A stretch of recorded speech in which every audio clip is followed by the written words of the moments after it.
Welcome to the third session of the General Operation Management Module, Planning and Controlling Work. In this session, you'll be able to describe an effective process for implementing work. We'll also be looking at how to organize your personal work effectively, even when dealing with multiple tasks simultaneously. Also, as SMEs, you need to know how to plan, execute, and control a project which involves your team. What does work mean? Work has the following characteristics. There's always a starting point and an ending point.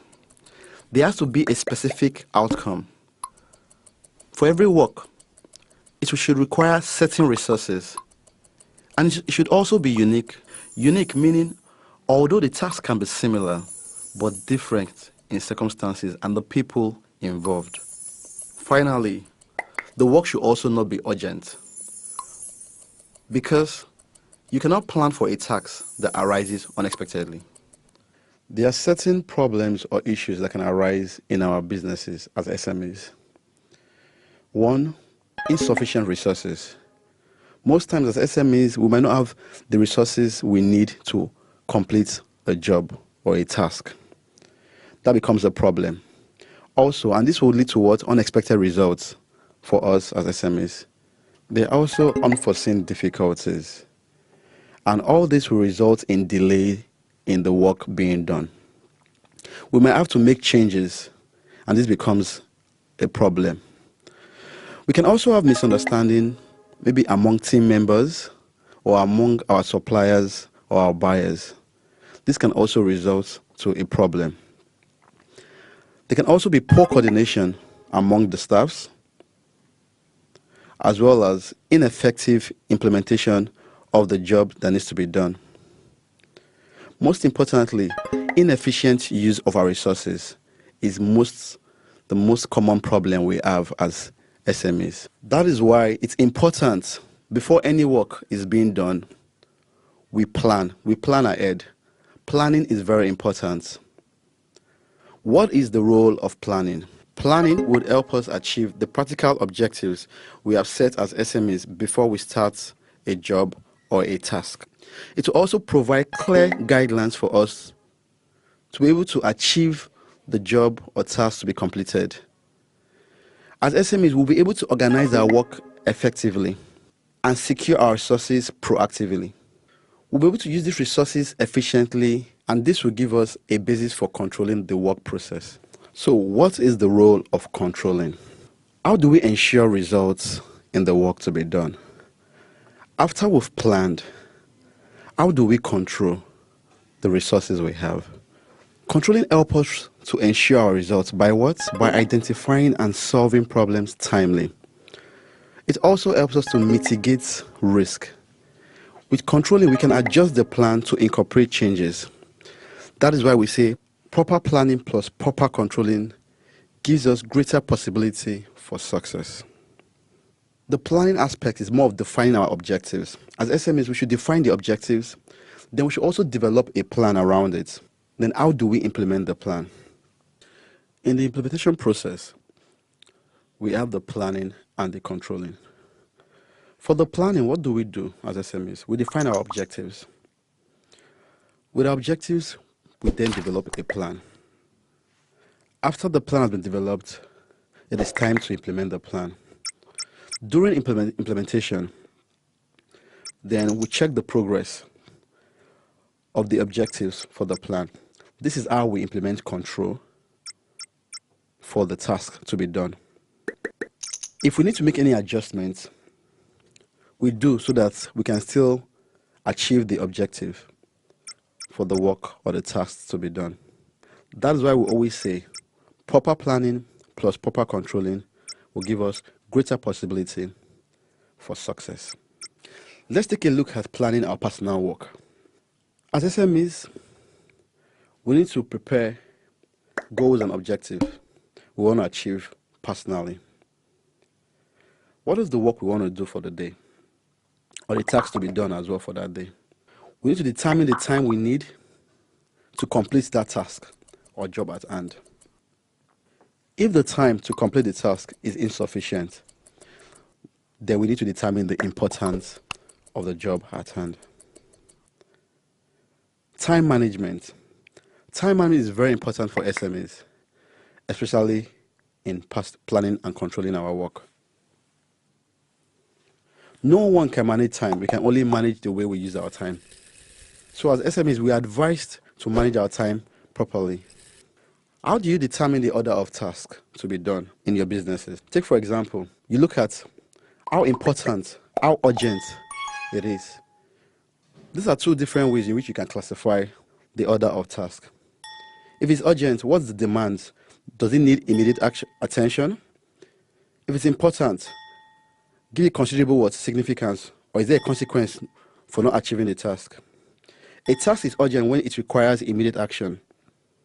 A fire, for example, some urgent tasks at work includes sending a purchase order to customers, answering a customer's call, and obtaining approval from a manager for a plan before his or her boss's trip. Urgent tasks must be completed immediately to avoid negative consequences. The importance of a task can be measured by considering the seriousness of the consequences if that task is not completed. The more serious the consequences, the more important the task. There are tools we need when we are arranging our work schedule. Some of them you already know as SMEs and you're already using right now. Some of the tools we can use: personal calendar. How do we use a personal calendar? We use a calendar to gain an overall picture of all events during the year. Weekly, monthly schedule for organizing tasks within the work or month. Also, we can do a to-do list. Also, a personal digital assistant or a Palm Pilot. What are the principles needed for arranging your work schedule? The first principle is to understand objectives clearly. The planner should know what the objectives are in order to allocate time appropriately. Secondly, know your priorities. Prioritize your tasks as A, B, or C. Thirdly, distinguish between long-term, short-term, and daily plans. Set up a schedule for a long-term and short-term plans. For example, a customer study plan, market research plan, lasting 3 months, organizing a customer's conference for 1 month, and lastly, have a contingency plan. Always reserve 10% of your plan for contingencies. As SMEs, let's look at controlling our personal work. What are the ways in which we can control our personal work? Number 1, review your work schedule. You could do that early in the morning, or at the start of each week, or at the start of each month. Secondly, regularly review work priorities. Thirdly, promptly identify and solve any emerging issues. And finally, adjusting your work schedule to accommodate any changes you might have. Other ways you can control your personal work would be for you to review work results at the end of each day, week, or month. Remove completed tasks from your to-do list. This allows you to avoid confusion. Once you've completed a task, take it off the list and focus on the next one. And lastly, reschedule uncompleted tasks when necessary. The jobs that were unable to be achieved at the end of the day or the week or the month, reschedule them for another time. But I will also leave you with some other tips that can help you control your personal work. Document management. This allows you to maintain a logical document management system that will save you time and prevent you from missing important deadlines. Also, just say no when you do not have enough time to complete a task. And finally, training and delegation. By training employees and delegating tasks to them, you can save so much time for more important work.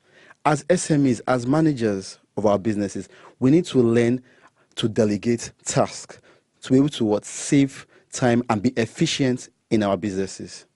Let's now take a look at the process of planning for a task from start to the end. As you can see on the screen, the planning process starts from defining the work, then to identifying the task, which leads to determining the sequence of the task. Then you allocate your resources and finally plan for implementation and control. The first step of the planning process which is defining work. Work has three basic components. The objective. The objective is what is the expected result of the work. The scope. What are the limits of the work? And thirdly, the constraints. In which conditions the work must be implemented. This has to do with the time and resources for the work to be achieved. The second step is to identify the task. There are three ways to divide a project into smaller tasks. 1, by implementation process. 2, by function. And 3, by deliverables. Let's use an example to understand this better. Using the construction of a new house. By implementation process, we mean develop the plan for the house, analyze the plan, design, then build and sign off. By functions, for the construction of a new house, we're looking at the human resources, the material supply, the design as well, also build, supervise, and the customer care. What are the outcomes we expect of the construction of a new house? The foundation, the concrete frame, the build, the finished work, and the decorate. Moving forward to the third step, which is to determine the sequence of tasks. Take a look at the screen. You can see the logical flowchart drawn. Arrange work items logically to form an implementation flowchart. Here are some tips. Find out, are there any other tasks that are independent and could occur in parallel? Reconsider the order. Could it speed up the project if task order was changed? Identify external factors that may affect completion of task. For example, public holidays, lack of resources availability. And the final tip, identify, are there tasks that need to be broken down further that can be combined into larger, more meaning tasks? Let's take a look at the fourth step in the planning process, which is to allocate our resources. How do we determine what tasks our team members are responsible for? For each task, we need to identify who will be responsible, who will be involved, and also who will assume each role. Implementation, review, and make approval. There can be more than one person involved in the implementation of a work item, each with different role. For each work item, one person must assume ultimate responsibility. That person supervises implementation, ensures that deadlines are met, and facilitates communication among team members. The responsibilities of those involved can be parallel or in series. Implementation is not complete until comments have been heard, work has been reviewed, and the item has been approved. So we've come to the end of the session. Remember, at the beginning of this session, we talked about you understanding the effective process for implementing work, how to organize your personal work while dealing with multiple tasks simultaneously, and also how to plan, execute, and control a project which involves a team. It is now time for you to take your end of session activity. We have come to the end of the General Operation Management module. Kindly take your end of module assessment. Thank you.